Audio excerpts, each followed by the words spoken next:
ഇന്നലെ ഒരാൾ പോസ്റ്റ് ഇട്ടിട്ടുണ്ടായിരുന്നു പാർട്ട്ണറിന്റെ ഫസ്റ്റ് ലെറ്റർ എന്തോന്ന്. അപ്പം ഞാൻ പീന്നിട്ടു.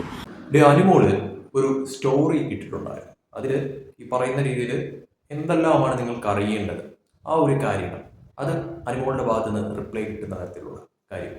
ശരിക്കും അതിൽ കുറേ പേര് കുറേയധികം ചോദ്യങ്ങൾ ചോദിച്ചിരിക്കുന്നു, കുറേയധികം ഉത്തരങ്ങൾ അനുമോൾ കൊടുത്തിരിക്കുന്നു.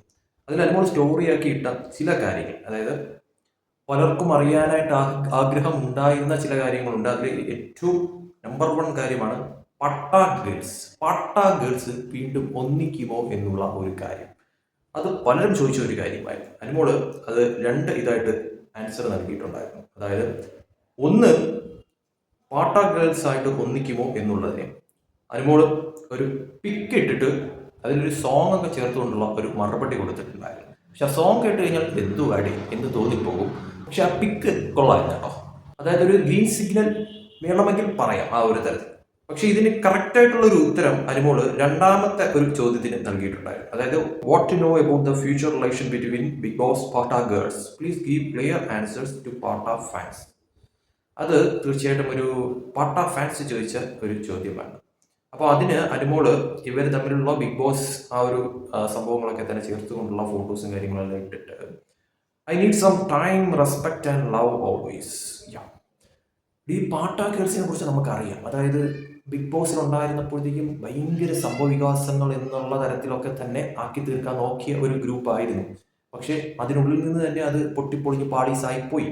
പുറത്തിറങ്ങിയതിന് ശേഷം പിന്നെ അന്തമില്ല കുന്തമില്ല ബന്ധമില്ലാത്ത രീതിയിലോട്ട് കാര്യങ്ങൾ മാറി മറിഞ്ഞതാണ് നമ്മൾ കണ്ടതെന്ന് പറയുന്നത്. പക്ഷേ ഇവർ ഒന്നിക്കണമെന്ന് അനുമോളിനെ ഇഷ്ടപ്പെടുന്നവരും അതോടൊപ്പം തന്നെ ആദില നൂറെ ഇഷ്ടപ്പെടുന്നവരും ഒക്കെ തന്നെ ഒരുപാട് ആഗ്രഹിച്ച ഒരു കാര്യം. പക്ഷെ ബിഗ് ബോസ് കഴിഞ്ഞ് പുറത്തിറങ്ങി ഇത്രയും നാളായിട്ടും ഒരനക്കവും ഇല്ല.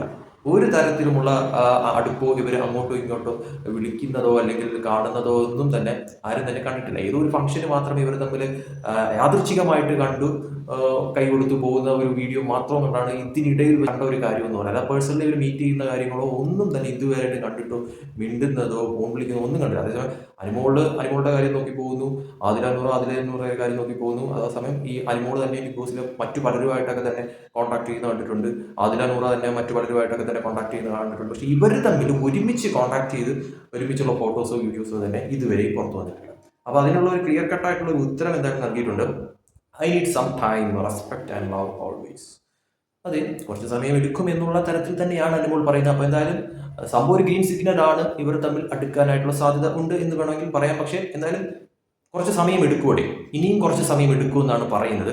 നോക്കാം എന്താകും എന്നുള്ളത്. പക്ഷേ എന്തായാലും അനുമോക്ക് ദേഷ്യമോ കാര്യങ്ങളോ ഒന്നും തന്നെ ഇല്ല എന്നുള്ളതാണ് ഇതിൽ നിന്നും മനസ്സിലാവുന്ന ഒരു കാര്യം എന്ന് പറയുന്നത്. എന്തായാലും അവർ ഒന്നിക്കുമായിരിക്കാം.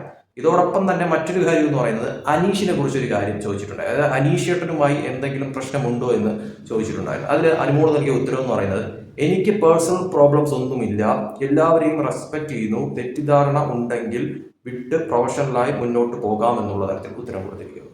അപ്പോൾ ഇതിൽ ഇപ്പോൾ കുറച്ച് ദിവസം മുന്നേ അനീഷ് ഒരു പോസ്റ്റ് ഇട്ടിട്ടുണ്ടായിരുന്നു. അതായത് സൈബർ സെല്ലിൽ പരാതി കൊടുക്കുന്ന തരത്തിൽ. അതായത് അനീഷിനെ കുറേ നാളുകളായിട്ട് ഈ കമന്റിൽ ആയിട്ട് കുറേ എണ്ണം വന്നിട്ട് അതിൻ്റെ അകത്ത് അനാവശ്യമായിട്ട് കുറേ കാര്യങ്ങൾ പറയുന്ന ഇതായിട്ട് തുടരെ ഇങ്ങനെ പൊയ്ക്കൊണ്ടിരിക്കുകയാണ്. അപ്പോൾ ആ ഒരു തരത്തിൽ സൈബർ കംപ്ലൈൻറ്റ് ചെയ്യുന്ന തരത്തിലൂടെ അനീഷ് പോയി. അപ്പോൾ അതിൽ തന്നെ അനീഷിൻ്റെ പോസ്റ്റ് പറയുന്നുണ്ട്, ഇത് ആർക്കെങ്കിലും വേണ്ടിയിട്ടാണോ, ഇത് ഇനി PR പണിയുടെ ഭാഗമായിട്ടാണോ എന്നുള്ള തരത്തിൽ തന്നെ അനീഷ് അതിൻ്റെ അകത്ത് വ്യക്തമായി പറഞ്ഞിട്ടുണ്ടായിരുന്നു. പേരും കാര്യങ്ങളൊന്നും തന്നെ പറഞ്ഞിട്ടില്ലായിരുന്നു.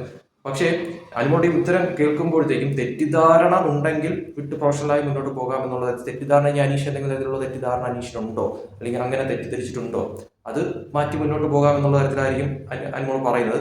പേഴ്സണൽ പ്രോബ്ലംസും ഒന്നും തന്നെ ഇല്ല എന്നുള്ളത് അനുമോൾ വ്യക്തമാക്കുന്നത്. കാരണം ഇവർ തമ്മിൽ ഒരുമിച്ച് ഉദ്ഘാടനവും കാര്യം തന്നെ നമ്മൾ കണ്ടിട്ടുള്ള ഒരു കാര്യമായിരുന്നു. അപ്പോഴും തന്നെ ഒരു പ്രശ്നവും കാര്യങ്ങളൊന്നും തന്നെ ഇല്ലായിരുന്നു. സോ വേറെ തരത്തിലുള്ള പ്രശ്നമൊന്നും കാണത്തില്ല. ഇനി ഒരു രസകരമായിട്ടുള്ളൊരു കാര്യം എന്ന് പറയുന്നത്, പാർട്ണർ ലെറ്റർ പറയുമെന്ന് ചോദിച്ച് ഒരാൾ അതിൻ്റെ ചോദ്യം ഇട്ടിട്ടുണ്ടായിരുന്നു. അനുമോള് കൊടുത്ത ഒരു ഉത്തരം, അതായത് അനുമോള് കല്യാണം കഴിക്കാൻ പോകുന്നു എന്നുള്ളത് അനുമോൾ പലയിടത്തായിട്ട് പറയുന്നുണ്ട്. പക്ഷേ പിന്നെ പറയും ഞാൻ ചുമ്മാ പറഞ്ഞതാണെന്ന് പറയും. അത് ഈ ഇടയ്ക്ക് അനുമോൾ ചെയ്തൊരു പരിപാടിയാണ്. പക്ഷേ യഥാർത്ഥത്തിൽ അനുമോള് അങ്ങനെ ഒരു സംഭവം സെറ്റാക്കി വെച്ചിട്ടുണ്ട് എന്നൊക്കെ തന്നെയാണ് അറിയുന്നത്. അത് അനുമോളെ അറിയുന്നവർ തന്നെ പറഞ്ഞിട്ടുള്ള ഒരു കാര്യം തന്നെയാണ്. പക്ഷേ അത് ആരാണ് എന്നൊന്നും തന്നെ അനുമോൾ ഇതുവരെയായിട്ട് വെളിപ്പെടുത്തിയിട്ടില്ല. പക്ഷേ ഇതിൽ ആ ഒരു ചോദ്യം ചോദിച്ചിട്ടുണ്ടായിരുന്നു, അതായത് പാർട്ണറിന്റെ ഫസ്റ്റ് ലെറ്റർ പറയൂ എന്നുള്ളത്. അനുമോൾ P എന്നൊരു മറുപടി കൊടുത്തു. പക്ഷേ രസകരം എന്ന് പറയട്ടെ, ഞാൻ ആ ഒരു വീഡിയോ ഒന്ന് കാണിക്കാം, നിങ്ങളൊന്ന് കണ്ടു. ഇന്നലെ ഒരാൾ പോസ്റ്റ് ഇട്ടിട്ടുണ്ടായിരുന്നു പാർട്ട്ണറിന്റെ ഫസ്റ്റ് ലെറ്റർ എന്തോന്ന്. അപ്പം ഞാൻ പീന്നിട്ടു. പാർട്ട്ണറിന്റെ ഫസ്റ്റ് ലെറ്റർ P അല്ലേ, S ആണോ? അപ്പം എന്നോട് ചോദിക്കുക ഒരു 100 ക്വസ്റ്റ്യൻ പിന്നെ വന്നിരിക്കുക, അത് പ്രവീണാണോന്ന്. പ്രവീണോ? ഏത് പ്രവീൺ? ബിഗ് ബോസിലെ പ്രവീണാണോന്ന്. അവ ഇന്നലെ ഇന്നും ഒക്കെ ആയിട്ട് ഭയങ്കര തുമ്മലായിരുന്നു. പ്രവീണല്ല, ഞാൻ പാർട്ട്ണറിന്റെ ഫസ്റ്റ് ലെറ്റർ പി എന്നിട്ടല്ലോ. എന്ന് കേട്ട ഉടനെ തന്നെ അത് ഇനി പ്രവീണാണോ? Big boss Praveen. അത് രസകരമായിട്ടുള്ള ആൻസർ ആയിരുന്നു അനുമോൾ കൊടുത്തതെന്ന് പറയുന്നത്. അതായത് ബിഗ് ബോസിൽ ഇവർ തമ്മിലെ ആ ഒരു കോംബോ സെറ്റിംഗ് ഒക്കെ തന്നെ പ്ലാൻ ഇട്ടതായിരുന്നു. പക്ഷേ പ്രവീൺ പുറത്തായതോടുകൂടി ഗുദാവഹ ആയ ഒരു സിറ്റുവേഷൻ ആയിരുന്നു. സപ്പോസ് പുറത്തായിട്ടില്ലായിരുന്നെങ്കിൽ അവിടെ ഒരു കോംബോ പ്രതീക്ഷിക്കാമായിരുന്നു. അത് പോട്ടെ. അപ്പോൾ അനുമോൾ കൊടുത്തതെന്ന് പറഞ്ഞാൽ പി. ആ പിയുടെ സംഭവം എന്ന് പറയുന്നത് പാർട്ട്ണറിന്റെ ഫസ്റ്റ് ലെറ്റർ പി എന്നുള്ള ഉദ്ദേശത്തിൽ അവർ പുള്ളിക്കാരൻ അത് പ്രവീൺ ആക്കി എന്നുള്ള അർത്ഥോട്ട് കാര്യങ്ങൾ മാറി. എന്തായാലും പാർട്ണർ ആരാണ്, അതോടൊപ്പം തന്നെ ബാക്കി കാര്യങ്ങൾ എന്താണ് എന്നുള്ളത് അനുമോൾ തന്നെ അധികം വൈകാതെ വെളിപ്പെടുത്തുമെന്ന് തന്നെയാണ് അറിയാൻ സാധിക്കുന്നത്. എന്തായാലും ഞാനൊന്നും പറയുന്നില്ല. പിന്നെ ബിഗ് ബോസ് മിസ് ചെയ്യുന്നുണ്ടോ എന്നുള്ള ചോദ്യത്തിന് അനുമോളുടെ ഒരു ഉത്തരം കരച്ചിലായിരുന്നു. കണ്ണുനീർ തുള്ളികൾ വന്നുകൊണ്ടുള്ള ഒരു പോസ്റ്റ് ആയിരുന്നു അനുമോൾ അതിന്റെ ഉത്തരമായിട്ട് ഇട്ടതെന്ന് പറയുന്നത്. ബിഗ് ബോസ് മിസ് ചെയ്യൂടെ സ്വാഭാവികമായിട്ട്. കാരണം അവിടെ ഒരു 100 ദിവസം നിന്നിട്ട് പുറത്തിറങ്ങുമ്പോഴത്തേക്കും സ്വാഭാവികമായിട്ടും കുറച്ച് നാളെങ്കിലും ആ ഒരു ഫീൽ ഉണ്ടാവും. ആ ഒരു സംഭവം, ആ ഒരു വീട്, അതിനുള്ളിലെ നടന്ന സംഭവവികാസങ്ങളൊക്കെ തന്നെ എല്ലാവരുടെ മനസ്സിൽ കാണും. സ്വാഭാവികമായിട്ട് അനുമോൾ അത് കാണും. അതുകൊണ്ട് തന്നെ ആയിരിക്കണം അനുമോൾ ഈ ഒരു തരത്തിലുള്ള റിപ്ലൈ അതിന് കൊടുത്തത്. പല കാര്യത്തിനുമുള്ള ഒരു ക്ലാരിറ്റി ഉത്തരം ഇപ്പോൾ അനുമോൾ ഈ ഒരു സംഭവത്തിലൂടെ നൽകി കഴിഞ്ഞു എന്നുള്ളത് വ്യക്തമാണ്. അതോടൊപ്പം തന്നെ ആതിര നൂറയുടെ കാര്യത്തിലായാലും അങ്ങനെയുള്ള ചില കാര്യങ്ങൾക്ക് ഒരു വ്യക്തത അനുമോൾ വരുത്തിയിട്ടുണ്ട്. ഈ പാട്ട ഗേൾസ് ഒന്നിക്കുമോ അതോ ഈ പറഞ്ഞത് ചുമ്മാ പറഞ്ഞതാണോ എന്നുള്ളത് കണ്ടറിയാം.